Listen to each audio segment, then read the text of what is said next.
Have you ever wondered what it's like to live in a city full of superheroes? To literally see people fly across the sky? Crap. What are you up to, Angus? Oh, hey, Sal. I'm trying to record an ad for the podcast. Heroes don't do paperwork? Yeah, that one. Need any help? Yeah, actually. I'm just trying to tell people about the show, about how you and I work at a newspaper in Super City, and how we interview various citizens, from the people we call neighbors to the city's greatest heroes. But I'm having trouble wording it. You could just use that section you recorded and put that in. Huh. Yeah, I suppose I could. Thanks, Sal. Don't worry about it. I'm off to the office supplies store. It got hit with a shrink ray, so everything is 50% off. Want to come? You know what? I kind of do. For those of you hearing this, if you want to hear more about the thrilling adventures and heroics of Super City, come check out Heroes Don't Do Paperwork on the Podcaster Network. All right, let's go.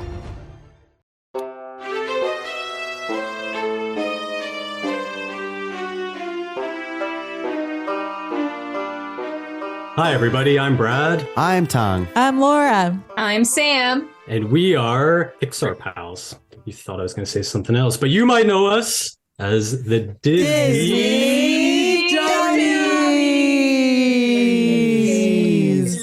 Here we are. Good old Disney Dummies. Back together as Pixar Pals. Back together, Not together. on the internet. Brad talking like he's always been a Disney That's dummy. right, Get out of here, Brad. I've always been in the background, just like Meet the Lurking. Robinsons, how he's just in the background messing with things. Well, you know, everybody, there's a saying out there that there's a lot of fish in the sea, and we got a lot of good fish in the sea right here on this podcast. Oh, what, you calling Today, us fish? yeah. Are you saying you're a shark tongue? I like to say I'm a jellyfish. Yeah. Shark bait, Jellyfish. boobab. Yeah. Well, today we're journeying out into open waters to discuss yet another pinnacle picture from Pixar. That was some nice alliteration, I Brad. feel like You you like planned that? that in Yeah. advance. You must have. That's too good. He's freestyling. The movie that we are discussing today, a little one called Finding Nemo.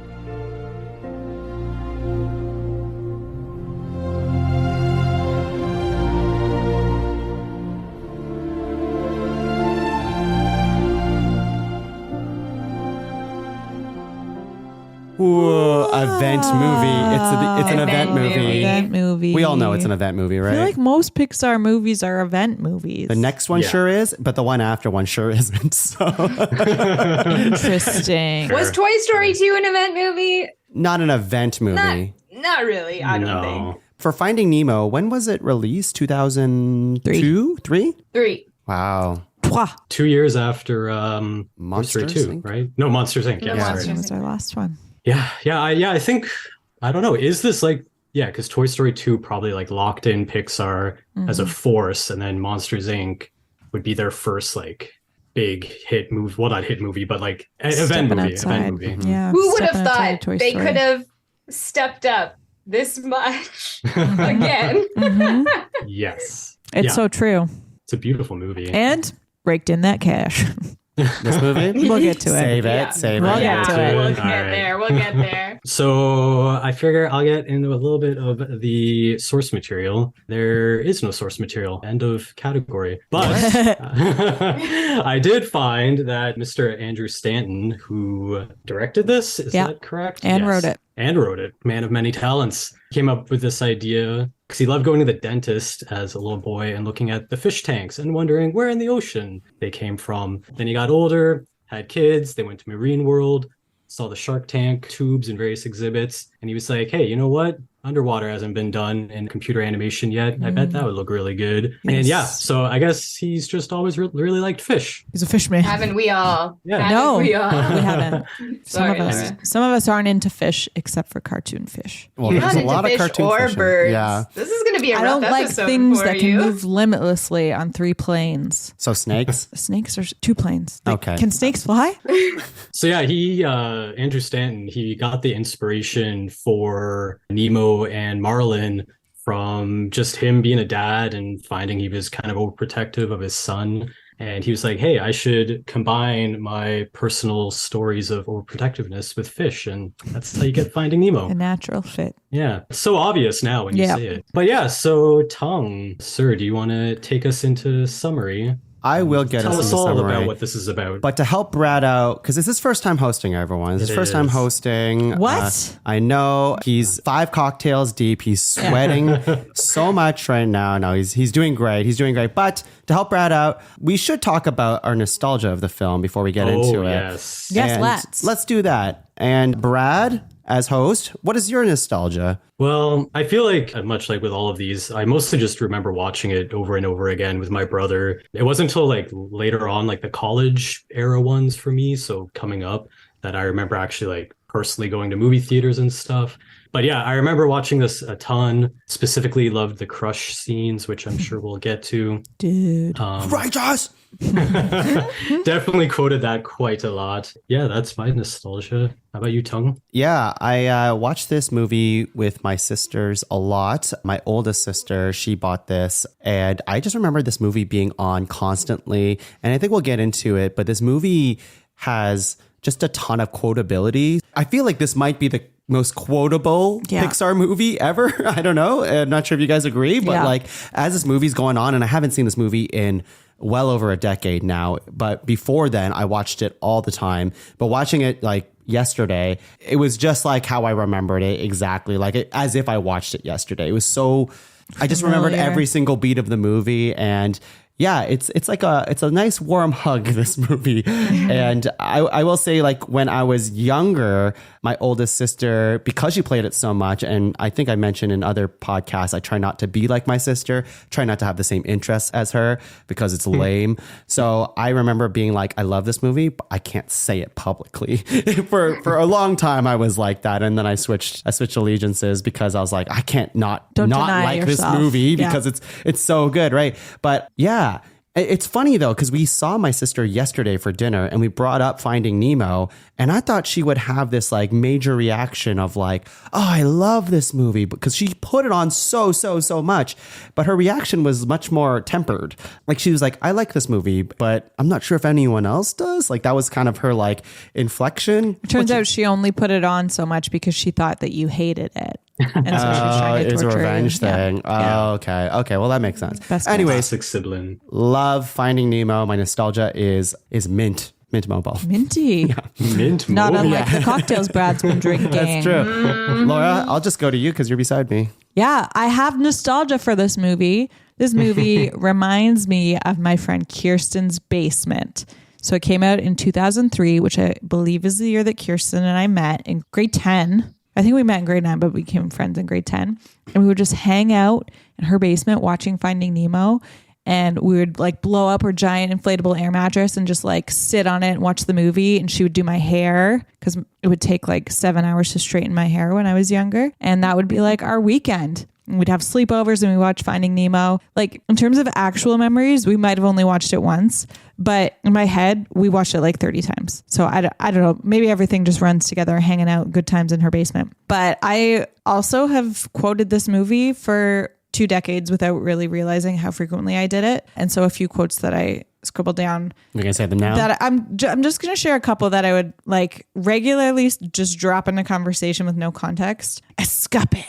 Yeah. Swim away. And I know, funny, I'm a clownfish. I was weird. I didn't make a lot of friends with those lines, but those were Interesting a you few chose those 3 lines of as many. out of all of them. Not what I would- Yeah. No, there's many others, but that was just a sample. And what about you, Sam? Yes, I remember seeing this in theaters and I remember being like super blown away by it. I've watched this movie a bajillion times and it had been a hot minute since the last watch, I think, but I remember this movie well. Pretty sure I played a video game of it. I also like distinctly remember when it was in theaters, I remember my uncle telling me he went to it by himself and he enjoyed it. And I thought that was like, that's something that stuck with me because I was like, man, this dude, like this adult man went to see this movie and he liked it. Like this movie was so far reaching that just like everyone was going to Everybody it. had to And see it. like, yeah. And like Tung said, like it's very quotable and like you just listed yours. I'm not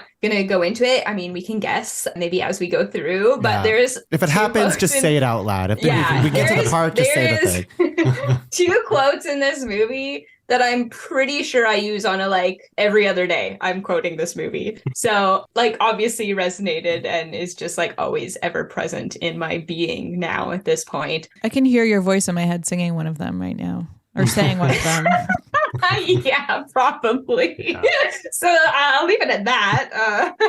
It's like you're just Simpson quotes and Finding Nemo Yeah. quotes. That's like Yeah, your that's vocabulary. basically who I am. So- Do you remember if any of you were still watching VHS at this point? Because this is like maybe a little bit late, but I feel like I only really started like buying DVDs like close to I this don't time. think this one Finding came Nemo out. wasn't on Definitely VHS, DVD. No? No. I Definitely don't think this movie was DVD. VHS Yeah. though, right? Yeah. And this was I also think around we the talked time. about this on Monsters Inc. That it was the last one to not get or the first one to not get yeah. VHS. Oh, I okay. think you're right. And I didn't do this, but this was also around the time when people would download movies. You have to wait like a week And then a rip half. them onto Such a CDs. goody two shoes. She Laura doesn't want to wasn't get in good, but I trouble for didn't do downloading it. something 20 years ago. I didn't do it, Pixar. I just watched it.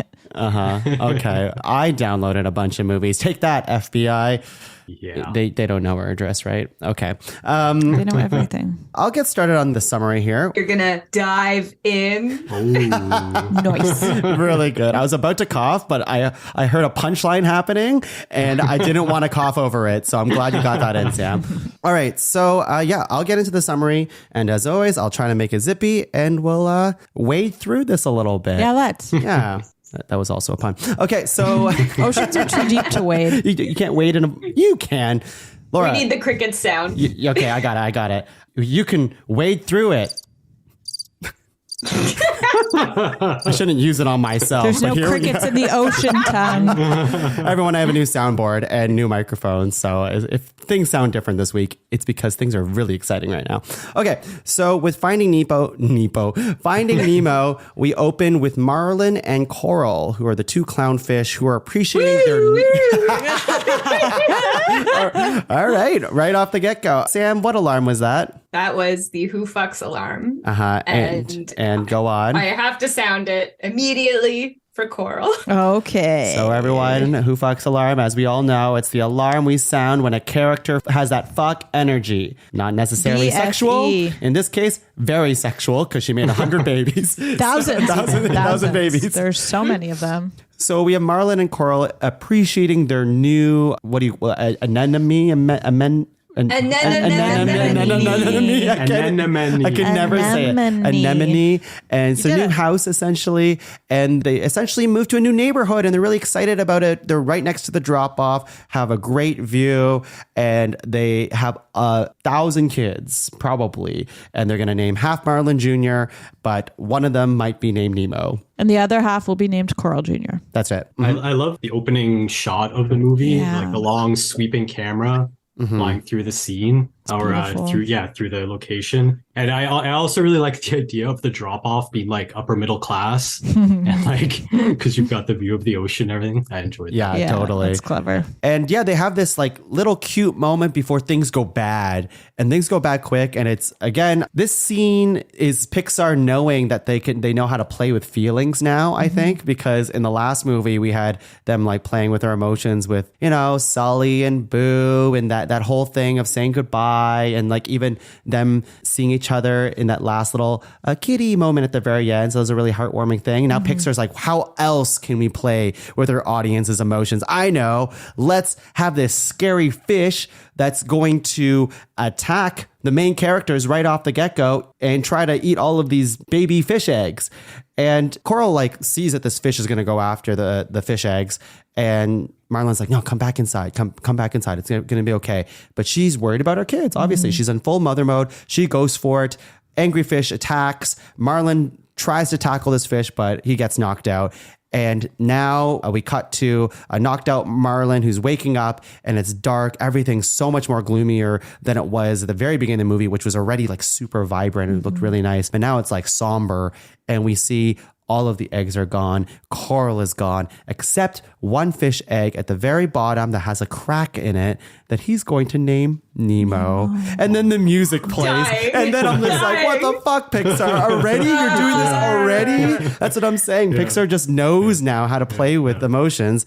And yeah, is this when the titles come up as Yeah. well? And And like I the wrote- camera like rises. and I wrote, God, the music, because they play it, and that's it just It's a real smells. departure from the previous Pixar films, where Which we is all, had like, Randy adventure-y. Newman, and Yeah. there was, you can definitely have like the feel of Toy Story through the following. Oh my three God, movies, but imagine if this it was a one's really Randy different. Newman song at the beginning.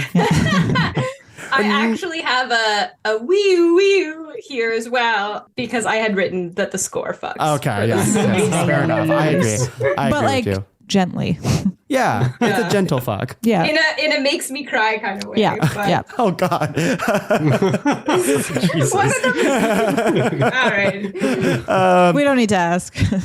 So we flash forward into the future where we meet a young Nemo, or the same age Nemo we're gonna see for the rest of the movie, I guess. He's grown up a bit, and he's very excited for school. He's trying to wake up Marlin, and we quickly learn that Marlin has become a very overprotective dad because in the last scene he's just like, I'll never let anything happen to you, Nemo, kind of thing, right? So he's taking that very, because obviously a very scarring thing happened to him. All of his children died and his wife. Literally, Nemo ended up with a scar. Yeah, and we see the lucky fin, which comes back a few times, which is a little fin on Nemo, which is very cute. Yeah. It's extremely cute. Very cute. It's always I flapping. also think that one of my quotable, I feel like we need a like segment for this episode where it's like some kind Quotable of alarm. clips. But anyways, I quote all the time, first day of school, first day of school, first day of school. Yeah. I don't know. If I had kids, I'd be saying that to them every September. Cute. Yeah, it is cute. Does the lucky fin fuck? No, don't answer. Don't. You weirdo. Anyways, Nemo asks about sharks and sea turtles and all of these creatures under the sea that Marlin's never going to see in this movie, am I right? So like they plant the seed early of like, here are some things that exist in the ocean. Maybe we'll see them later. Spoilers, we do. So they get to school and the parents ask Marlin about a joke, and it's a fun little bit that they go through. I won't say the joke. Laura will say it later when Marlin finally nails the joke, but we could tell Marlin's not really that funny of a clownfish. It's the stereotype. He's not good at it. And I know, funny. I'm a clownfish. and then Such a good line. we also meet the kids as well, the horse, seahorse, the little octopus squid thingy. And what's the other one? A What was fish. He's like a He's a- butterfly fish. Yeah. I think. One of them's H2O intolerant, which I always thought was funny. He's obnoxious. Oh, you made me ink. Yeah, there's, again, very quotable. And we meet the stingray teacher who takes Nemo to the drop-off, and Marlin freaks out. He didn't know that they were going to go to the drop-off. Obviously, big scarring memories are from there. And the kids go to the open ocean, and they see the drop-off area, and they see the butt, which is the boat. I'm gonna go touch the butt. This is probably the best way to do the quotes, is just say them as the moment happens. As they come. Marlin catches up to them and he starts embarrassing Nemo, and then freaks out and says, "You got to wait another 2 years for school." Yeah, it's very overbearing parent energy that's happening, and Nemo pops a very, it just cuts right through the way the delivery goes, and he goes, "I hate you," and that's What's the sound effect for that? it's probably something like. Exactly the one. Anyways, it's a pretty sad moment because Nemo hates his dad in this moment. He's just embarrassing him in front of these other children, has already waited a long time for school, and is just being too much. And now Nemo's going to touch the butt out of protest, and he touches it. It's a whole thing, and he feels good about it. Then he starts swimming back, and then the scuba divers come in, catches Nemo. One of them uses a photo flash on Marlin. Everyone freaks out.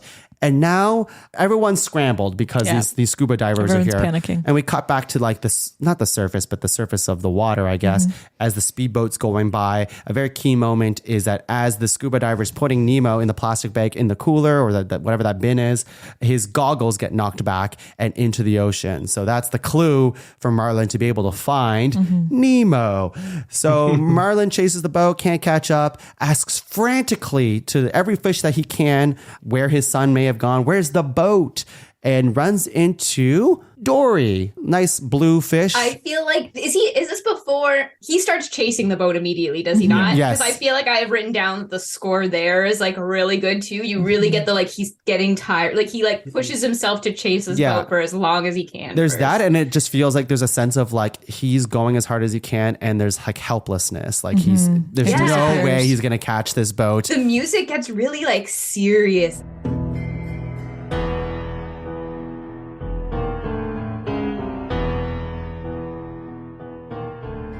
And it slows down and it feels like this like impossible task is like coming down on him. Well, good thing that he runs into Dory, this very forgetful. What's the name of Dory's like fish species? It's a very popular one.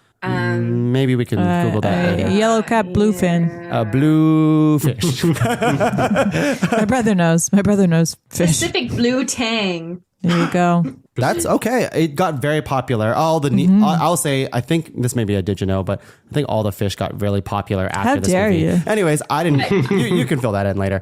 Which goes against like everything we're about to see. Yeah, exactly. So it's like ridiculous. Exactly. So Marlin follows Dory, and Dory, we learn that she has short-term memory loss. She doesn't remember Marlin, even in the short seconds that she's like, follow me, I know where the boat is. And she keeps introducing herself. It's a whole thing. And as they're talking and getting to know each other just slightly, we meet a shark, Bruce the shark. And it's like a scary moment. Bruce fucks. Yeah. Bruce fucks. Bruce fucks. He's a cool shark. Yes. I also really like when Marlin is chasing Dory. He's following her, and you can see the change in how she's swimming, where suddenly she forgets and then she starts noticing. And I don't know. I thought that was really well with done. like purpose, and then she's just swimming casually, and then she's like, afraid because this weirdo's following her. Yeah. Can I help you, buddy? Huh? Did ya? Yeah. Since we're talking about Bruce fucks, do we think Mr. Ray fucks? We kind of skipped over him. Yeah, he does. He definitely I think does. Mr. Ray fucks. I think so too. Yeah. There's a lot. There's a lot of continue fish on. fuckers for sure.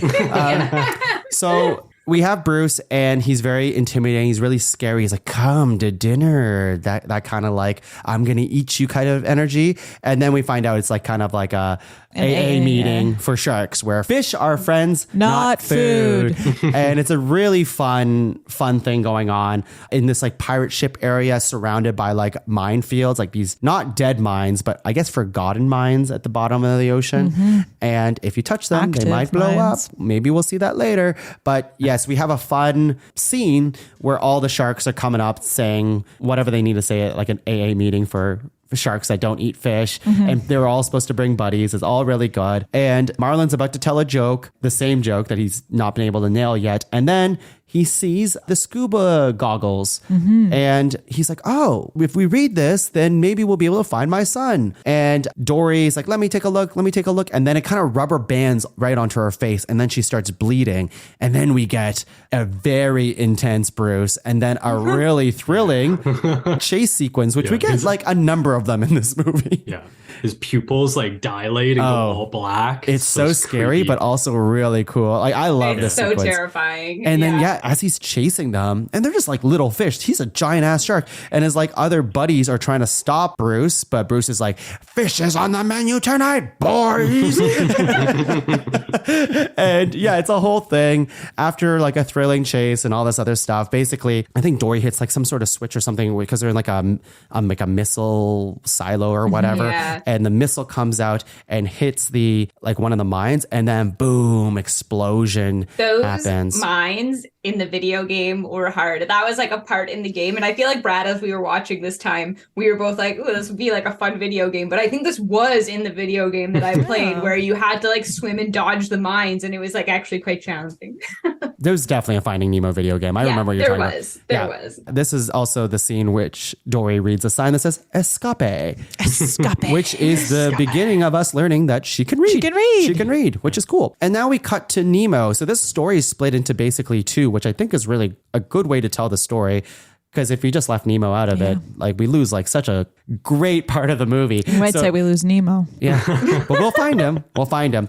So we cut to Nemo being put at the aquarium at the dentist office. We meet the whole aquarium gang, Bubbles, the starfish. We meet Flo and her sister, and all the puffer fish, Gil. Am I missing anyone? Am I missing anyone? Who's the little lobster guy? Oh, Jacques. Jacques, Yes. So we meet all of them, and of course, wee wee. As a unit, they definitely fuck. I was going to say pretty much all of The them team. fuck. Yeah, as a team though. Like I feel like if they're individual, I mean, the you're one not- guppy guy doesn't. What's his name? Oh, the guy Bubbles who's the guy? Bubbles guy. Bubbles. Yeah. But I feel like Oh, no, wait, that's the yellow starfish one. does. You're thinking of The the yellow germ one guy. likes bubbles. You're thinking of the germ Yeah, guy. the germaphobe. Oh, the germ guy. Yeah, he doesn't. Yeah, he doesn't fuck. But as a unit, they do. Yes, 100%. They find out that Nemo's from the ocean. He's unclean. Jacques has a really great, like, quick cleaning moment where he's like, oh, he's clean. it's really fun. Which is done. And then this is when we meet Nigel, the pelican. Pelican? I think it's a pelican, right? Pelican. Yeah. Well, it's not a toucan. It's not a seagull. It's a pelican. It's a pelican. Yeah, he's got the big mouth. He has a big, The seagulls are mine. So we meet Nigel, the pelican, who flies right into the window, and it happens multiple times because birds do that. And we watch like dentist action, which I really like about this time watching it, which I always forget, is that all of the fish, including Nigel, just know so much about dentistry. Yeah. It is a really fun They know like all the bit. tools and Yeah, I feel like I never Get a really gluten drill? tuned into that before, but yeah, like having the What subtitles do you use to on. open? Yeah, what's that? Oh yeah, they're using this tool. Oh, he's been favoring that lately. Yeah. And we also see a picture of the scary character for later and Sam's spirit character, Darla. Man. Yeah. Do you have that sound effect done? I don't. I should get it next time. Yeah, she's a nightmare child who's killed the fish Chuckles. She's a bag shaker. Yeah, and that fish went down the toilet, which is also important to later.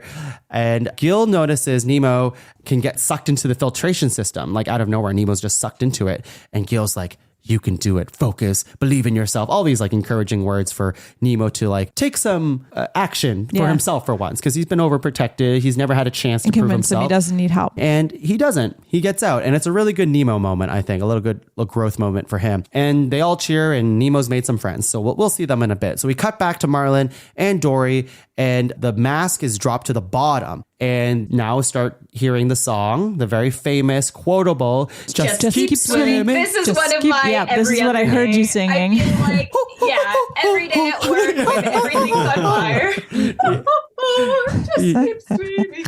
Yeah. Honestly, good. Ellen, both of them, like Yeah. they're so good in this role. Say what you will about Ellen as a person or whatever, Yeah. but like she is an incredible Dory in this Yeah. movie. She's Just keep nails it. swimming is great life Yeah. advice. It is. It is. What I love about this movie, and I'll keep saying it, is like it'll come back. There's so many things in this movie. It's like an hour and a half, hour 40, but they Yeah. plant so many seeds and they pay them all off. And Yeah. the payoff in this movie is incredible.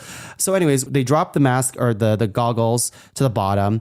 And then we see one of those, what do you call them? Lanternfish with the Anglerfish. Something like that. anchorfish. Is Wee that, wee. really? Anglerfish. Angler? For the Anglerfish. Angler. angler? And that was I can't picture this fish fucking Sam. I feel like this fish fucks It's without not a consent. sexual thing. I know. I guess you're right.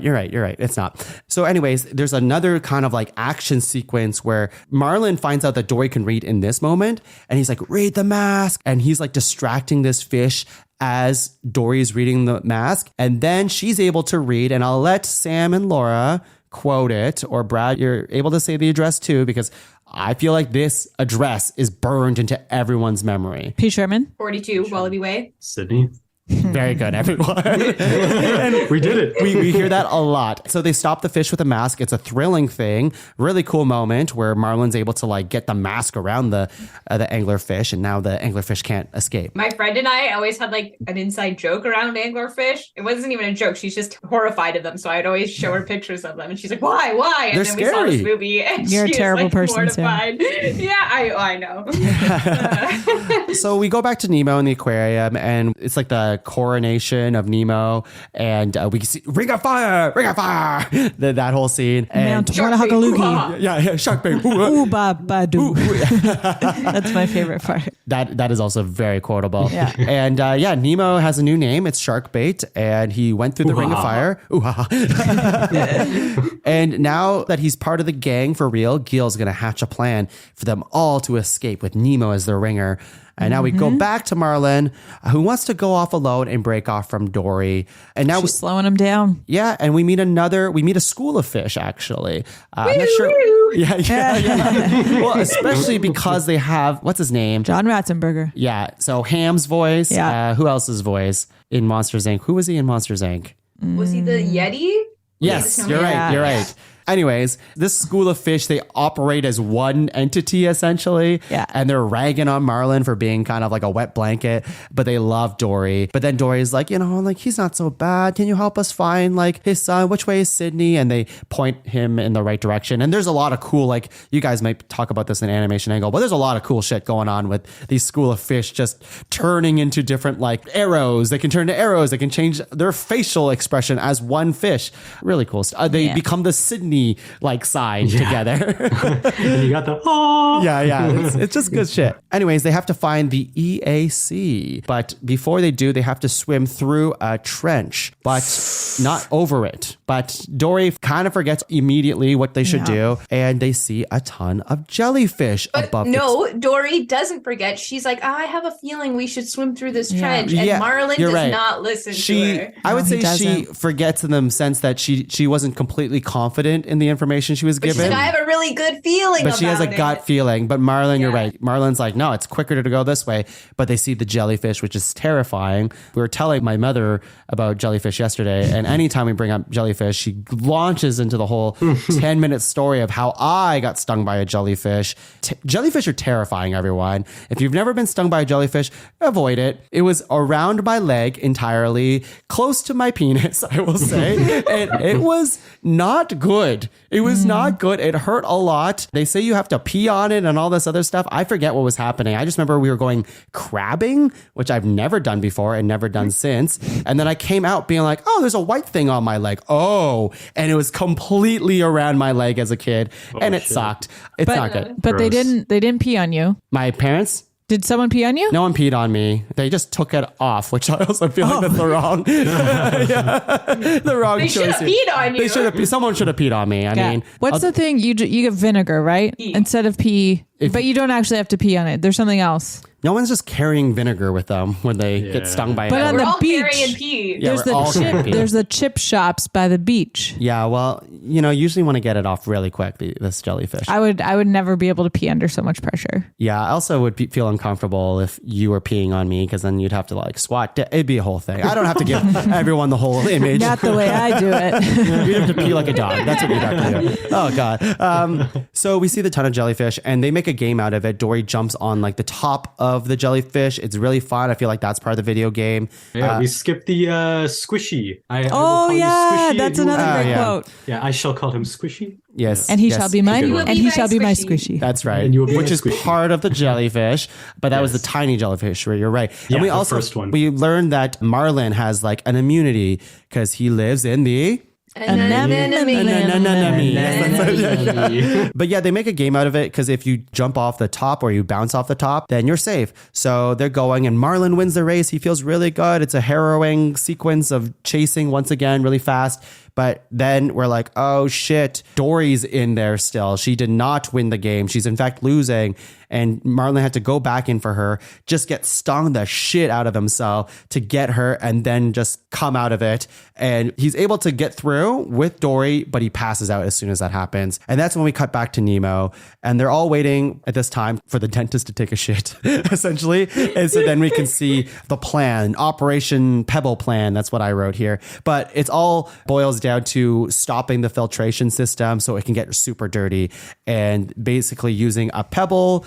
And Nemo would be on the other side and he will block the gears turning with this pebble, and that will stop the whole filtration system to go. And Nemo will just have to come back through that tube that he was originally being sucked into, and everything will be good.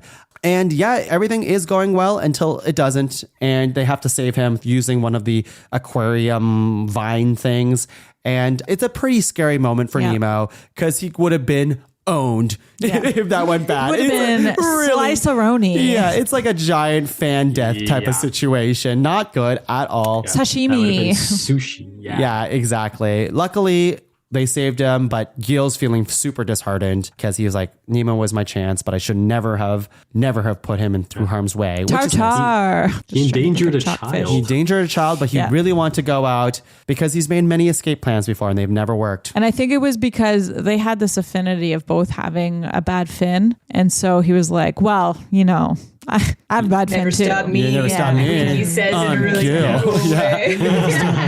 Yeah. It's very cool. So then Bugs. we, Willem 100%. Willem Dafoe. But here we go to the turtles, the sea turtles, Crush. And, Woo. Wait. Obviously. Why are we with sea turtles? Yeah. What happened? Yeah, we're at the AAC now. EAC. The Eastern Australian Current, and Marlin wakes up on these sea turtles, who all fuck, especially Crush, and we it's just such a fun thing. Like you think, I think the way the sea turtles talk and Crush, like, dude, righteous, like that type of like surfer talk would get tiring, like rote, like just like it's so charming. It's so really charming, and however they lean on it is just perfect every time. Yeah. And Laura, you and I saw the Crush's Turtle Talk at Disney World, so good. which is like the Monsters Laugh floor that we talked about the last episode. And they speak like that, the turtle, the dude, righteous, all this other stuff. And it just doesn't get old because that's how the turtles talk. I've seen that show at least 3 or 4 times. I love it. It's good. It's good. And anyway, so we see these sea turtles and they're riding the EAC. We see Dory. She's all good now, chasing the rest of the other little turtles around. And we also get to have a good moment where Marlin's starting to learn to be more trusting of his son because Squirt flies out of the EAC and Crush is like, nah, man, like whatever. Let's see what he does. Let's see what the little dude does or whatever. He's the little dude does. Yeah. And like seconds later, Squirt comes back in and is like, wow, that was amazing. And then it's one of those moments where you're like, how did you know he was going to be safe? And he's just like, I don't know. Like you just got to trust your kids sometimes. I'm paraphrasing, but that's essentially what it is. That's it. So it's a good moment for Marlin. And now Marlin's sharing his story to all the mini turtles and Squirt. And then there's like a Twilight bark that essentially happens, a little gossip train that happens under the sea where... so now you like the Twilight bark. This is much better than Twilight Park. And this travels through the entire ocean. Everyone's gossiping about the clownfish who is trying to find his son in Sydney, and it just travels to everyone, even the dolphins, and then eventually the pelicans find out as well. And that's when Nigel overhears it from like one of his buddies who's like choking on a fish, or I forget. No, he's not choking on a fish. He just hears it from one of his buddies in this moment. He chokes on a fish later. And Nigel flies to the aquarium to tell Nemo that his dad's trying to find him. And Nemo's like, nah, it can't be my dad. And then it's like, oh, aren't you like, it's the clownfish guy. And then some kind of sport car. Yeah. And I really love this moment with the music and Nemo's eyes, because you see Nemo's eyes. I'm getting tingly feelings just thinking about it. Nemo's eyes just light up hearing about his dad trying to find him. Because like, you remember the last thing that Nemo said was, I hate you. So he's already feeling bad, but he's like, oh, my dad loves me. And look at all this cool shit that he's doing to come get me. I'm going to be brave too. And like, there's like a look of admiration in Nemo's eyes that you've never seen. In my notes here that are not like super detailed, but I have one for this moment. And it just says, Nigel telling story of dad and then a bunch of crying faces. I had pretty much the same thing. I was like, Bird recounting Marlin's adventure to kid is heartwarming. It is hard. It's nice. And I like how Nemo is like, my dad took on a shark. He's like, I heard he took on three. Oh, And he did. He did. It's so nice. And so now the Pebble plan works. Nemo's inspired. He just kind of does it off screen really quickly. And they're like, yeah, we have 48 hours to make this aquarium a piece of shit. Everyone be as gross as possible before Darla gets here, because Darla's going to pick up Nemo, because Nemo's the gift to Darla. Birthday present. Sidebar, who goes to the dentist on their birthday? Why not? I just don't understand that. But she loves the dentist. I guess. That's her uncle, right? Yeah. So, yeah. Yeah, it's her uncle. Yeah. And she gets It gifts just seems like fish she can kill. Maybe she could see him not at the dentist's Maybe they're office trying on her to birthday. destigmatize dentist visits. I'm not sure they did that successfully. So we cut back to Marlin and his exit buddy, Dory. Does everyone have their exit buddy? And they start swimming towards Sydney after they come out. And, Marlin asks how old sea turtles are, and that will come back later in the movie. I did also have Squirt going over the exit strategy, because I always think that's so cute. Yeah, It is very like, cute. okay, We're going to have a great jump today. I love it. So yeah, they get in an argument about asking directions from this shadowy figure in the back, because they're like, okay, Sydney's this way, but they kind of swim through like a big cloud and they don't know where to go, and they see this shadowy fish, and Marlin was like, we can't ask everyone, like it's too dangerous, whatever. But he starts to feel guilty because he can see the scars that Dory got from the jellyfish. He's like, all right, I'm going to trust you. We should do this.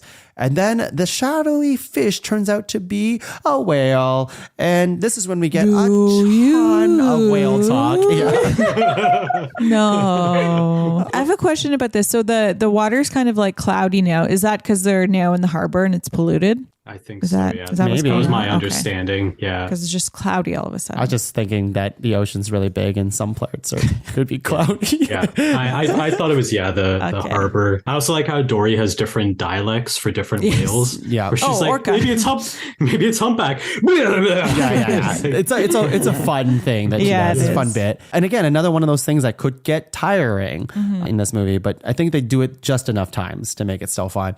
So she tries to speak whale. They get eaten by a whale, which is a whole thing. It's a very terrifying. Yeah, it just comes out of nowhere behind them. It's like, yeah, it really snuck around them. Yeah. they missed that. It is the weird. I'm like, cloud. was that another whale? Anyways, whales only eat krill, but Oh, look, krill! Yeah, there's a group of krill behind them. Swim away! And now we go back to Nemo and the aquarium guys, and the tank is completely filthy. And now the dentist will have to clean it before Darla gets here. And when that happens, they'll have to clean the tank, and they'll all get put onto plastic bags, and they'll roll out the window, which seems super dangerous, and then across the street and into the harbor, which is the plan. Or alternatively, all drains lead to the ocean, is what we learn. So that's another way that can go. Apparently. I don't know if that's depressing or not. Yeah, I don't know. It feels like it should go through a filtration system first. And now we cut back to Dory and Marlin inside the whale, and it's a whole moment where Marlin is super depressed, and he's just like, I will never see my son. I got so close. He's at the bottom of like the whale's tongue or something, and doesn't have any will to like get out of there. Or at first he was trying to like ram himself into the whale's like mouth, but that's not going to work. It's a whale. But there's a good line here, which I really like. And I think my mom could really benefit from watching Finding Nemo as an overprotective, overbearing mother. But he's like, I promise that nothing would ever happen to Nemo. And Dory has like the wisdom of being like, well, that's a silly thing to promise. If you promise nothing will ever happen, then nothing would happen. Something like that, right? So it's a great lesson that I think a lot of parents can take away, because things gotta happen. people got to have life experience. I think that's just a true thing. Fish gotta swim, birds gotta eat. So now you like birds. I didn't say that. And fish. And it's not fun for little Harpo is what I wrote.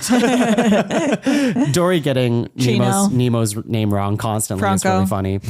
And the water level of the whale is starting to go down and things start to move. The fish look really good in this sequence. They look really wet. Like, because like you see them in the ocean all the time and they're wet, but when there's no water physically around them, you can see how wet they are. Are you wet when you're surrounded by water? Good question. It's really deep. Anyways, I'm just mentioning that because they're hanging on like the whale's tongue, and you can really kind of just see the texture of like Marlin and Dory. And then Dory's like, I don't know, fuck it, I'm gonna fall down. Well, the whale was telling her to drop down, and then Marlin's like, no, it's eat like, us. How do you know something bad won't happen? And she says, I don't. And he does it's the Spider-Man thing. It's literally the Spider-Man thing. You got to take a leap of faith. Anyone know Into the Spider-Verse? They do this. Spider-Verse. Yeah, of course. Spider-Verse thing. He's not falling, he's flying. No, that's not Spider-Verse. That's written in the screenplay of Spider-Verse. All right. I'll show you later. Falling with style? That's Toy that's Story. the lie. They don't say that in Spider-Verse. Anyways, so they fall, and then the whale shoots them up, and it's a good moment. They're out of the whale. Marlin thanks the whale in whale, and it's a whole thing. And then I think the aquarium is now clean, which is they wake up expecting it to be filthy. It's all good now. The filter, this fancy filter system has cleaned the entire tank, and the dentist is trying to take Nemo with a net, but all of them swim down. The filter does like the laser thing. Yeah. And like scans, cool. It's like temperature is optimal, and they're all like, ooh. It's very Zergy, Emperor Zerg. Anyways, so they all swim down through the net, which is a great plan. Important lesson. Pay off later again. But then they get him anyways. They use like a Ziploc bag or something for Nemo, right? Yeah. Or like a plastic bag. Just scoops right in there and grabs him. And as soon as that happens, who walks through the door? Din, din, din, din, din. Sam. Darla comes back, and it's a whole I'm thing. a piranha. Yeah. From the Amazon. Yeah. And you know she's a villain because she has braces. Yeah. Yeah. And headgear. And headgear. She's terrifying. I have that headgear. She's terrifying. I had headgear as well. Yeah. Oh, sorry guys. That Sounds very You cool. both are very Darla-esque. Yeah. Picture me with my headgear going, I know, funny, I'm a clownfish. Very popular. And now we cut back to Marlin, and basically they get in a run in with Nigel because one of the birds, one of Nigel's friends, is trying to eat them, and Nigel ends up saving the fish, or at least I'm getting ahead of myself. He tries to save the fish as they're running away from him, but then the seagulls are around, and the seagulls go, mine, mine, mine, mine, Mine. Mine, That's mine. my other every other thing. day. Yeah. And it's a bit of a thing. And then there's another chase sequence where he's just like, hop into my mouth if you don't want to die, basically. And they do that. And it's a scary proposition, but they got to do it. So they do it. And Nigel does this really fun, cool thing where as he has them in his mouth, he just dives in for a little bit of water to fill out like the bowl of his mouth kind of thing so they can live. What a bro move thing to do. And Nigel definitely fucks. And the pigeons like fly through the sail of a boat and all this stuff. They get stuck there. Mine. Now it's when we intersect both parties, and Nigel flies them to the dentist office. And this is when we see Nemo pretending to be dead. Nemo's upside down. It's very scary because we're like, is Nemo actually dead? But he's playing dead, and all the rest of the aquarium folk now know that that's the plan so that he can get flushed down the toilet. But instead, he was going to be thrown into the garbage for some reason instead. So Marlin sees that this is about to happen, and he pulls Nigel's tongue forward, thrusts Nigel into the dentist's office. A whole commotion happens, and then Nemo comes out of the... Does he come out of the bag yet? I can't remember. Maybe not. He just sees Nemo upside down. I think he's still in the bag in this moment. Yeah. And Marlin sees the dead Nemo. He's just completely heartbroken. And Darla's shaking the bag. Wake up, fishy! Wake up! And all of them are distraught. They don't know what to do because they don't want Nemo to actually die, because this is how Darla killed the last fish. And Gil saves Nemo by doing Ring of Fire. Great move on Mount. What was it? Mount Watanaga. Watanahu. Watahoogie. One of those things. I believe the word you're looking for is Wanahakalugi. How do you remember that? That's such a... Because they want to hawk a loogie. Oh, well, you didn't remember that. What did you say, Sam? wanna hug a doogie? Yeah. Want to honk a doobie? I would much rather hug a Want to loogie. huff a doobie? That's it. So anyways, Gil saves Nemo by ring of fire, flopping on the dental equipment to put Nemo down the drain. Say hi to your dad for me.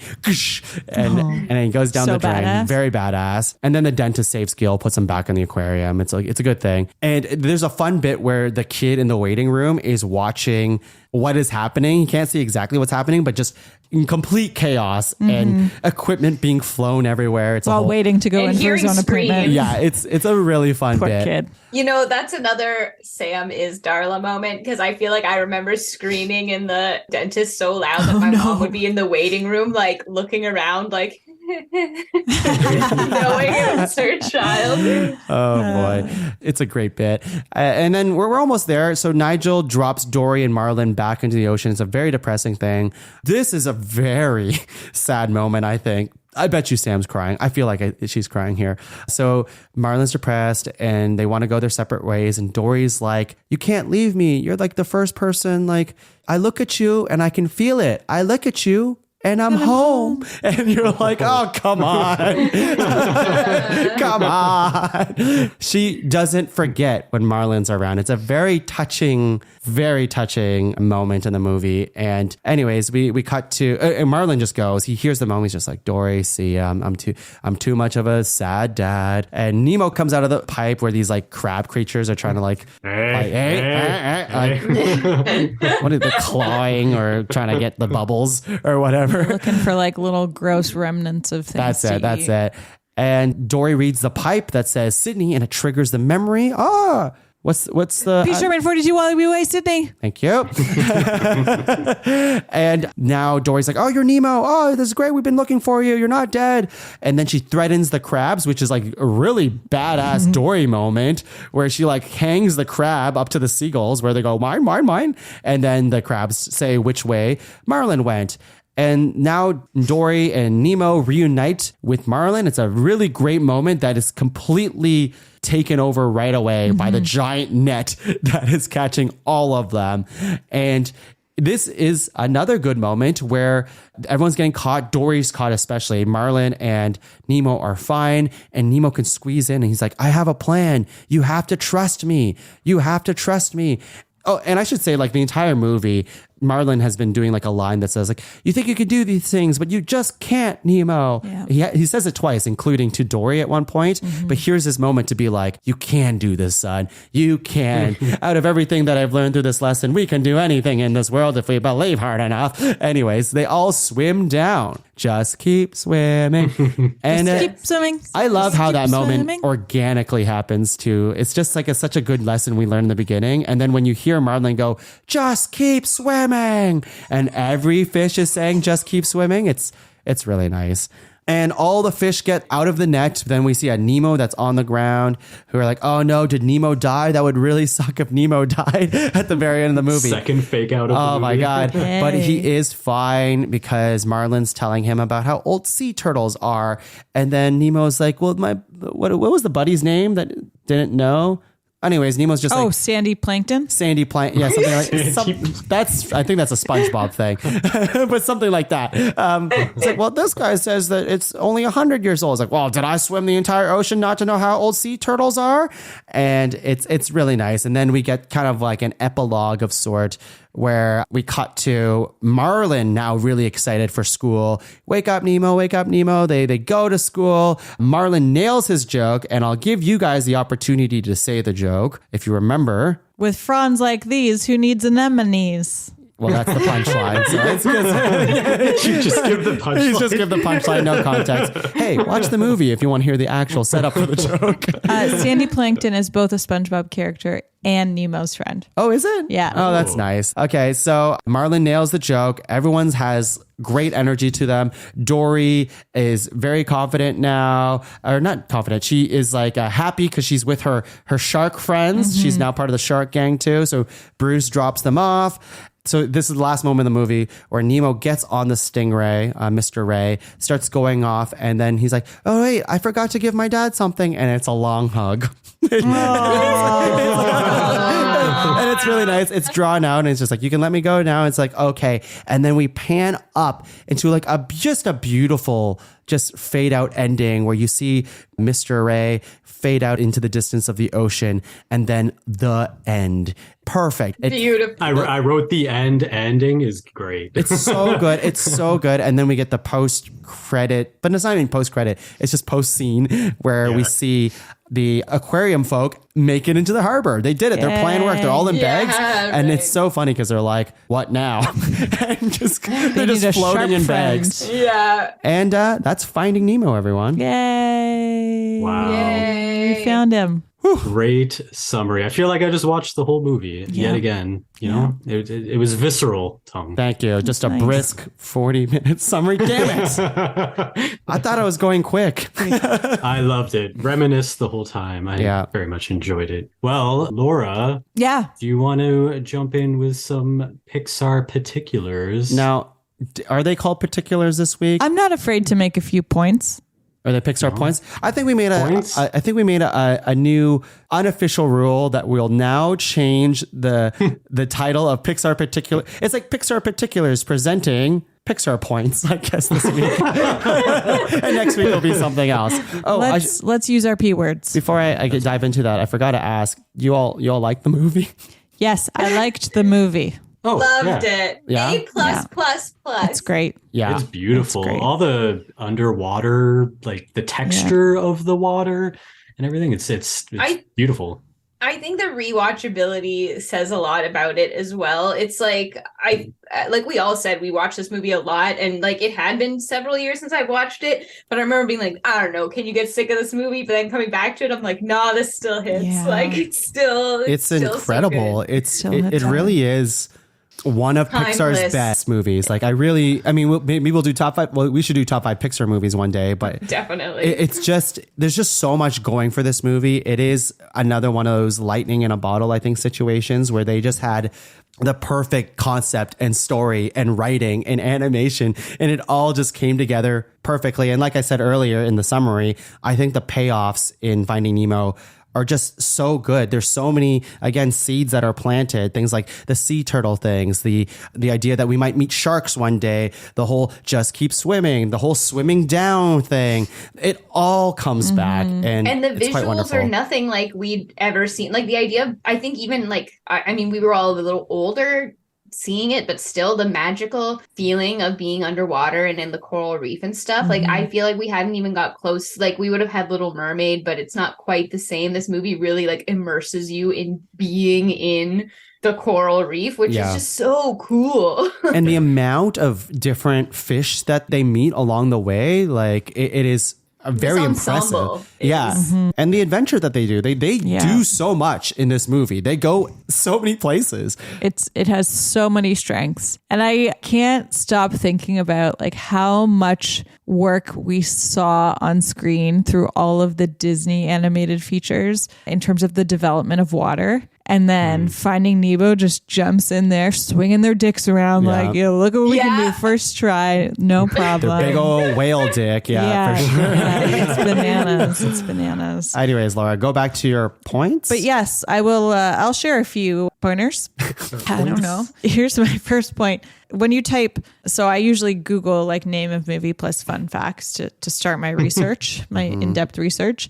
And so when I typed Finding Nemo fun, the first thing that came up was Finding Nemo fun tub. There's a popular. That wasn't a punchline. That's just telling you. I just wanted to do that. I'm sorry. It sounded like you were setting up. There's a popular tub. There's a popular Finding Nemo tub that's apparently quite fun.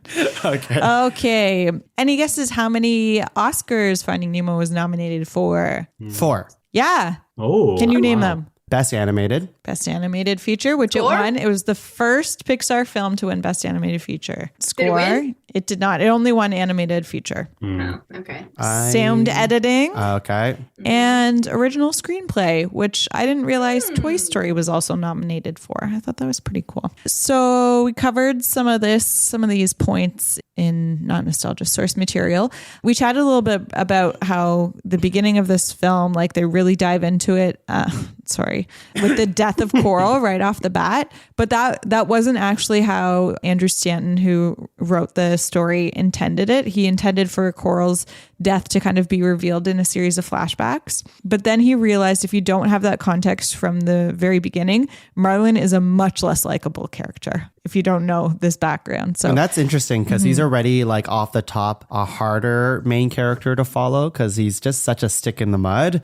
But it works for this movie. Yeah, he's a curmudgeon, but there's enough charm to let it go, right? Yeah. And you can understand where he's coming from. Oh, for sure. Yeah. Yeah, for sure. So the score is notably not by Randy Newman. It's by his cousin, Thomas Newman. Shut Big up, you're fans of lying. Tom- No. You're lying. Oh my It's God. not a lie. And when it came out, it was the highest grossing animated film and highest grossing G-rated film of all time, but only second at the overall box office for 2003, because that was also the year what movie came out? Shrek 2? I also wanted to say Shrek. Yeah. Who is it? Shrek? Lord of the Rings, Return of the King. yeah. And it crushed that box office. Of course. Wow, that's unfortunate timing. Yeah. I was very I impressed. mean, it's great for both of them. I mean, yeah, they're both. Congratulations to both of you. You're doing great. Yeah. I was super impressed by how expressive Dory's eyes were in particular. And it turned out that all of the fish characters in this film, their eyes are modeled after dogs because dogs are very expressive, as you might hear from our dog who's currently upstairs crying about something or other. Michael Eisner, genius, was like, this movie, it's going to tank. And then we're going to be able to acquire Pixar for cheaper. Dummy. He didn't know what he was talking about. Wow. It's gonna fish tank. Nice. So I just missed the best. Anyways, continue. I've got to share this point from Tung's sister. Again, didn't fact check this, but she told me that there was a really great joke for grown-ups in this movie. And then she told me what it was. And I was like, that's not a thing grown-ups know. That's the thing that biologists know. But you know the scene where Nemo's in school for the first day and he's talking about how he has a bad fin. And the one octopus is like, this tentacle is shorter than all my other tentacles. But you can't really tell. Really tell. Apparently, the short tentacle on an octopus is the dick. So that octopus was actually like, look at my dick. Yeah, that's what my sister said. And I'm like, are you sure? And, I Or mean, you she's got a PhD. I believe her. She knows what she's talking about. Marine biology? No, but in ornithology, which in is birds. birds. So, Birds, fish, it's all the same. Birds, Yeah. fish, same I thing. know. Yeah. We get along great. I want to share some information about some of the voice artists in this movie. So Dory was actually going to be a male fish until Andrew Stanton was watching Ellen's TV show and was like, oh, actually that voice would be perfect for Dory, and history was made. They had another actress who was hired to voice a character in this film, although I couldn't find anywhere what character. I have some guesses, but Megan Mullally was hired to be a voice in this film, but they fired her when she refused to do the voice of Karen from Will and Grace, because they hired her thinking that was her real voice, and then she was talking in her real voice, and they were like, no, we don't want that. We want Karen. And she was like, well, I'm not going to do Karen. So then they fired her. So my guess is that she was going to be one of the fish in the tank fish. yeah. Yeah. That makes sense. Maybe Peaches, Yeah. the starfish. Perhaps Peaches. Crush is voiced by director Andrew Stanton. Oh. And that was not the initial plan. He did like a test recording for it, but then it was such a hit in screenings that they kept it in there. And I think that was absolutely the right decision. And he allegedly recorded the whole thing while lying on a sofa. So that's very surf of him. Awesome. And his son, Crush the turtle's son, Squirt, is voiced by Brad Bird's son, Nicholas. Oh, get out of here. Did Brad Bird do Monsters, Inc.? No. Or was it No, Liam? he'll be doing our next. He'll be doing Pete the next one. Docter Okay. did Oh, okay. Monsters Inc., right? Yeah, I think Okay, so. cool. But didn't Brad Bird voice? Who voiced the snail, the number one? Oh, Raz? Oh, Roz. Yes. Oh, Roz. Who voiced I think Roz? that was Brad. Listen to our Monsters Inc. episode where we knew about go this back. 2 weeks ago. And don't do drugs or alcohol because it destroys your short-term memory, friends.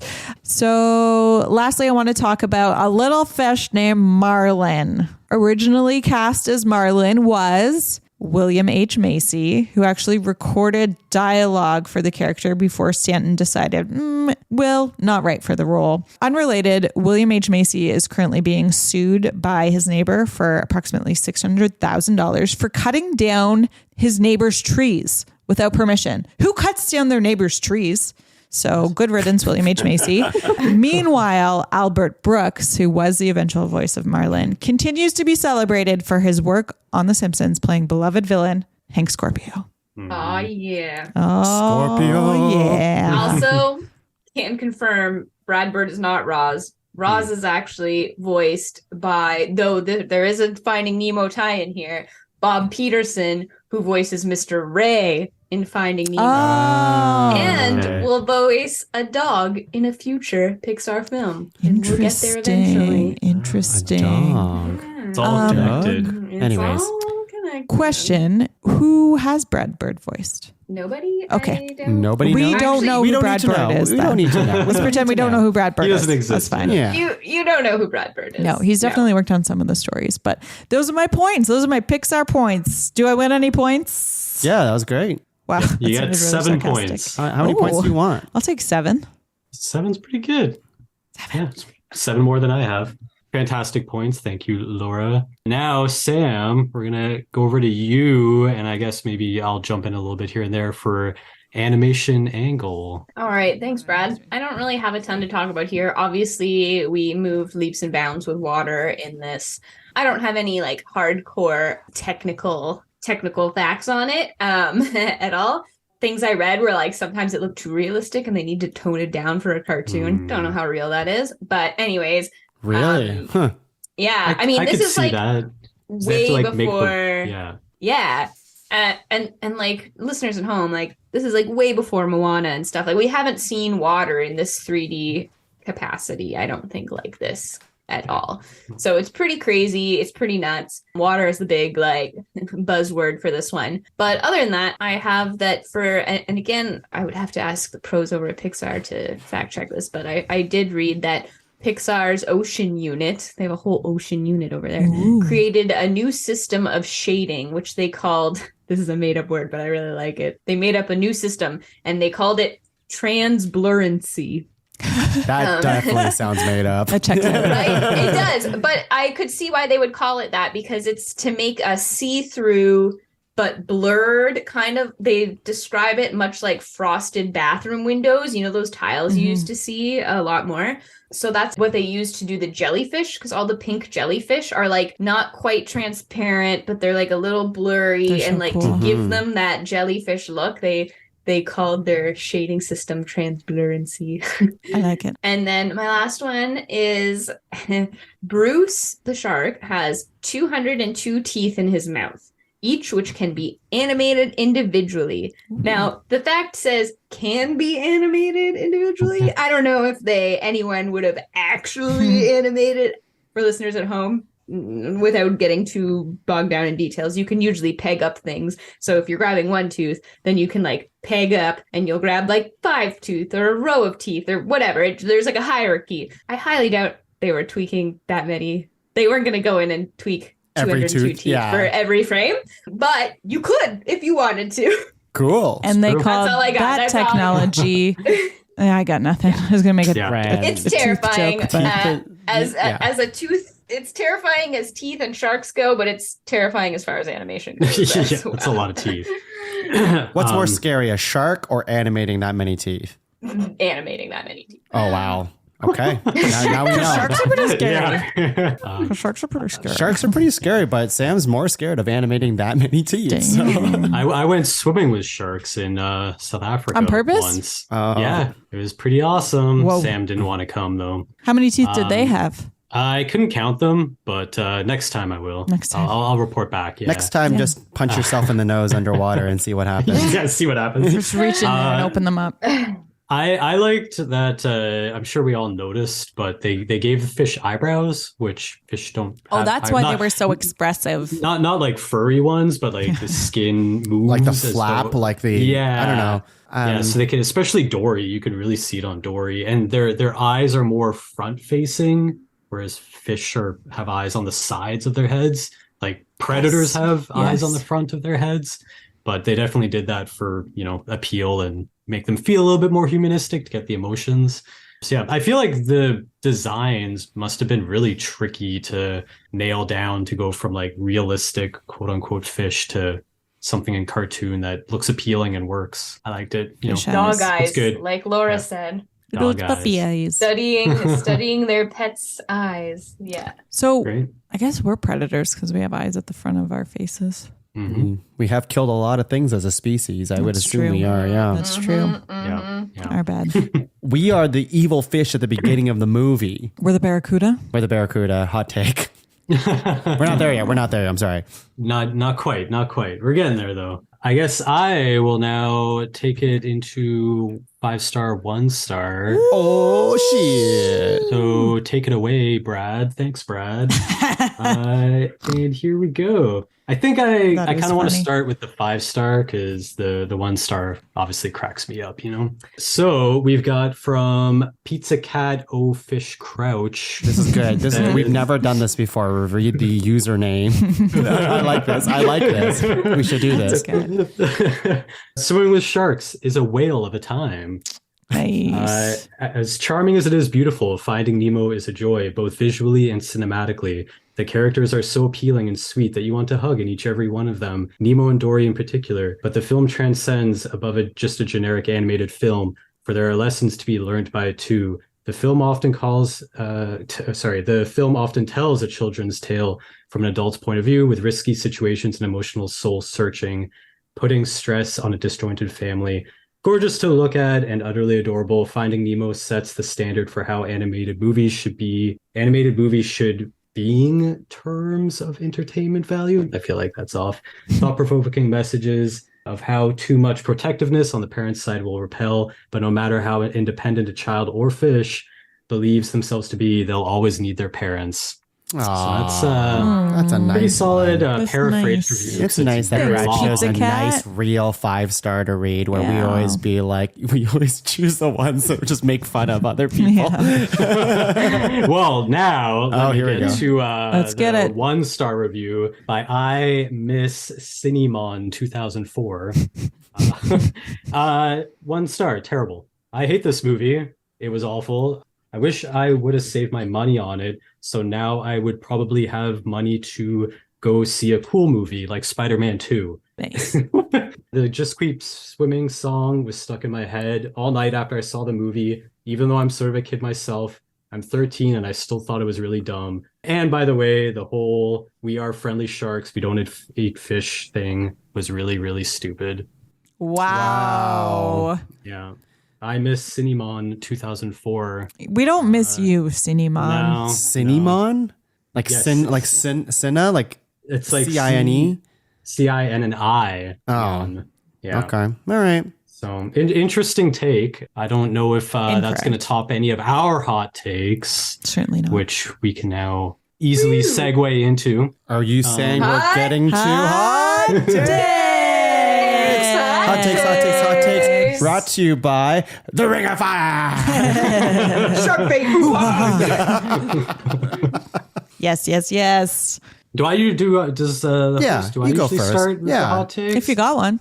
Okay, well, my first hot take is, why can some animals talk but others can't? You just got like the pigeons that just go mine, the crabs that just go hey, Mine? hey. Like, I mean, they're classics, but it always throws me off in animal movies where it's just like, Fair. these ones don't get to talk. Fair. Yeah. I That guess is- it's yeah. meant to be an indication of intelligence. It's like Of in some the sort. toys in Toy Story where some of them can talk Yeah. and move and then other ones just remain True. the same. Like Yeah. not like Yeah. the monkeys and stuff. Anyways. What about you, Tongue? I was going to say that Darla They should make a horror movie with Darla. I think she could be up there. They could I think she's scarier than Chucky. If you put her in like dark lit scenarios and stuff like that, I think you can make a good movie out of that. I'm not sure if anyone would watch it though. Would you? Sam would. Would you think a Pixar horror movie would be a thing? I would maybe. Yeah. I think Pixar should go into horror. I don't know. Animated films are really just for kids. You're saying that to Sam and Brad in this call? I jest. That's a hot bad take. Hot bad take. All right, what do you got? Hot bad take. So I had a hot take that is actually a Pixar point, but I wanted to save it for hot takes because I don't really have any this week. So my hot take was this movie probably contributed to the deaths of numerous clownfish. And it's a hot take, but also it's fearfully true, terrifyingly true. So let me share you this nugget of info from the internet. Demand for clownfish as pets soared in the wake of Finding Nemo. This caused environmental issues and reef decimation in many areas around the world, but in particular an area called Vanuatu. Meanwhile, other people were releasing their pet fish into the wild after seeing Finding Nemo, which was also a problem. The fish were often not released into the right environment, leading to the proliferation of invasive species around the globe. And one other thing that I saw was that a lot of municipalities had to start advertising campaigns that not all drains lead to the ocean because people were trying to free their fish by putting them down drains. And of course, that is not how it works. So I don't know if those people really got the full message of this movie. But hot take, clownfish died. I'm so sorry. I'm so sorry. It's a sad hot That's take. sad. It really That's is. sad. It's a real take too. Sam, you got any? Yeah. If this movie was made by Illumination Studios, when the turtles take off to do their cool surfing, that's when we get a pop song like Shut Up and Drive. Man. It would probably be called Surf's Up or something like that. Yeah, some like Beach Boys song starts playing. Oh man, now I'm afraid that the Mario movie does that because Surfing Sam AC. saw that, and I'll say it. We save it. We save it. Save it. I haven't seen it. We're not talking about it. We're not talking about it. Maybe in our Illumination dummies. Illumination. Oh, speaking of Illuminations, idiots? we haven't watched the Illuminations light show from Disney World in a little while. Okay, well that's a hot take. Okay. I guess, Laura. Unrelated take. Unrelated take. Unrelated. Brad, back to you. Yeah, so one of my other it's a hot take is I think at this point in Pixar movies, Darla is like easily top 5 characters for me. Like she's got so little screen time and she's one of the most memorable characters. The whole I'm a piranha. We say that all the time about our dog. I love Lucy Darla. is She's a so piranha. memorable. Lucy is a piranha. Yeah. I mean, all these other characters have so much screen time, but who do you walk out of the theater laughing about? Darla. Yeah, that's good. Do you ever feel like Darla might be like an evil grown-up Boo? That's too sad. Maybe. Boo. That's like mirror dimension. Yeah. Boo. You know. From Well, there is the universe. the Pixar monoverse theory where everything exists in the same universe. And I think Boo is supposed to be like the witch from a future movie or something like that. I do remember, just thinking of the monoverse thing that you just said was that, and I know they do this in a lot of Pixar movies and stuff, but I remember seeing the Easter egg of Buzz Lightyear at the dentist office. Like you see his toy just like with all the other toys on the ground. So I thought that was pretty cool. Was there any other ones that showed up? Anyone remember? Anyone see? There's the A113 thing, but I can't remember where that is. Where is that? Because that's in every movie, right? Maybe on a boat? Yeah. Probably on the boat. Oh, it's the model code of the camera used by a scuba diver. cool. So really early when he takes the photo. Oh, wow. A113 on it, yeah. That's fun. I have 2 more and I'll just give them back to back. One hot question. I always seem to ask Laura these questions when it comes to birds and stuff like that. Laura, situation, Brad, Sam, and I, and you are flopping around as fish on the deck and we have the choice to hop into Nigel's mouth, this bird you don't know, or, risk it for the biscuit and try to hop back into the harbor. But there's the seagulls that are after us, the mine. Do we hop? We already know Marlon and Dory hopped into Nigel's mouth, but do we as a collective do it? Or specifically, I know that we would. Sam, Brad, and I would. No question. I would get in his mouth. You Yeah. would get in his mouth, but it's a giant bird that you don't know. I'd rather be inside a bird where I can't see any other birds Interesting. than I a feel like deck it where I was can see presumptuous fish and birds, or even For you in the water. to say that I would jump in the bird's mouth. You wouldn't jump in the like, bird's you mouth? can't. You don't get I to mean- decide, Tongue. I mean, Okay. I think I could. The odds of getting away from the other birds. I mean, I don't know, Nigel. He's talking to you, though. And he's the only one who's talking to you, though. The True, seagulls look true. dumb. The seagulls don't seem very smart. Yeah, but maybe I could outsmart them then. I And bet you could maybe- escape it, Maybe then. Nigel's just gonna swallow me immediately.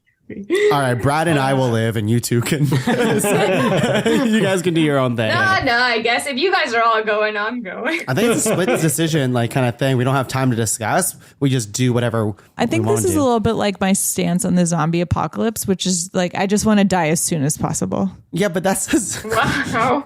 in a zombie apocalypse after, like, at least from this situation, after we escape from the seagulls, everything's good. But in a zombie apocalypse, it's always a state of you're gonna die, right? So it's Yeah, completely well, different. But we don't know that if we get into the bird, everything's good. You're right. Okay. Well, food for thought. Now we kind of know. Now we kind of know how Laura's feeling. Last thing that I wanted to talk about was Yeah.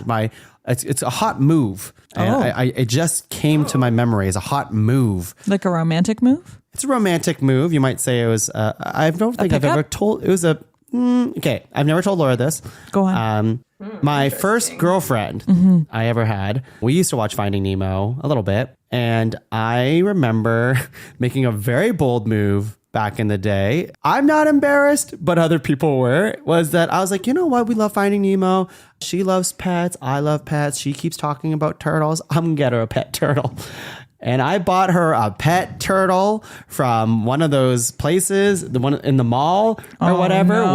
with a A nice mall turtle. a mall turtle with an aquarium because I had a hookup from someone at PetSmart. I had a whole aquarium and turtle business going, and I brought it to them. And the ex-girlfriend, very happy. Mother was completely angry at me for bringing home a whole aquarium pet turtle. And then they told me that I had to return it, which you can't return turtles. You can't return it back to the pet store. So first of all, the hot move was making the bold Hail Mary of being like, my gosh. hey, you might be the one. So here's a pet turtle. Because we watched Finding Nemo, right? She rejected your turtle. And and then the other thing was like I try to bring it back, and they're like, "Well, we can't accept this. We don't know where it's been." I'm like, "I was just here yesterday. I mean, you can't take this turtle back. You can't." Luckily, the shoe shiner around in the mall around this where the pet store person was like, I've been looking for a turtle like that for a while. Oh, and no. and I don't know what they did with it. Did you see him wearing turtle shoes the next day? It was a woman. Oh, no. It was, and she paid me $75 for that turtle. I never saw that turtle again. And that's my hot move. I mean, it would be weird if you did see the turtle again. God. You're walking down the street and you see the turtle in like a tie. Oh God! It was a tiny turtle. It was a tiny turtle. I kind of wish we had it. Like maybe the hot take is maybe we need a turtle, Laura. I thought you were going to say something like you were fooling around with your girlfriend and said like, want to find my Nemo or something like that. No. And I think that would be better. I think. Wow. Okay. Oh, no. I was just wanting to show you my romantic gestures that I thought was really, really good back in the day. Please don't ever buy me a turtle. All right, maybe a bird. I feel weird with my final hot take. Yeah, go ahead. Which is that I bought an obnoxious amount of turtle earrings as a result of Finding Nemo. Like recently, you bought a bunch of. Wow. Are you wearing them right now? Like little turtle earrings. Okay. Is that that's another hot move? That's another. But I bought them for myself. for herself. Again, Still a hot move. with my headgear, quoting Finding Nemo all over God. Oh town. God. Cannot overemphasize how cool I was. All right, Brad. That's it for us on this end. Yeah. Unless you guys have more. You got anything there, Sam? No hot moves from me. The Ring of Fire. Here's a hot take, but not a hot move.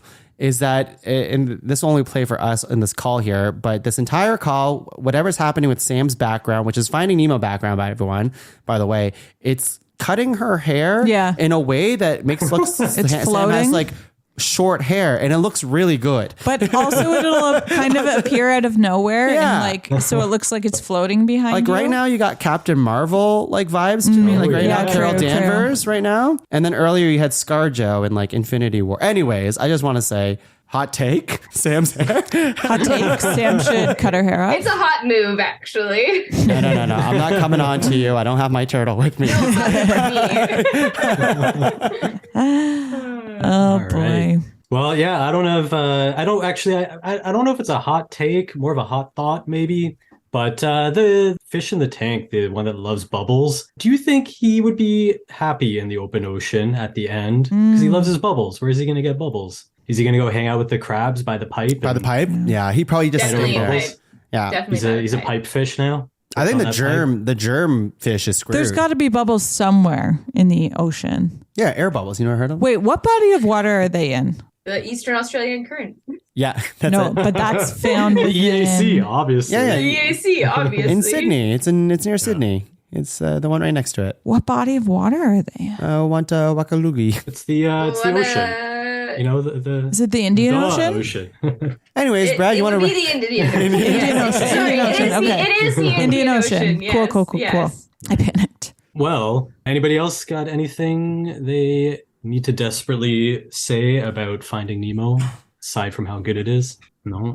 Seeing a lot of no faces. Well, I liked it. can any of you tell me what we are talking about next time? Dun, dun, dun, dun. The Incredibles. The Incredibles. Brad Bird, finally. Bird. Brad There's Bird. Brad Bird. That's Brad Bird. Yeah. Bradley Bird. So this is movie 5, right? So the next one is movie 6. So yeah, we got 6 back-to-back bangers of Pixar movies right off the get-go. When you like compare our journey in Disney Dummies, which Oh was my like God, yeah. so much not good movies. We had to crawl through a lot. Though, similarities, both movies at the beginning, characters got swallowed by whales. So, Oh, yeah. That could have been a Yeah. hot take. well, I'm pointing it out now. It's a There it Pixar is. point. It is. Great. Well, Sam, Laura, do you want to sing us out on this delightful podcast? I do. Do, do, do, do, do, do, do, do, do, do. Goodbye. Mine? Bye.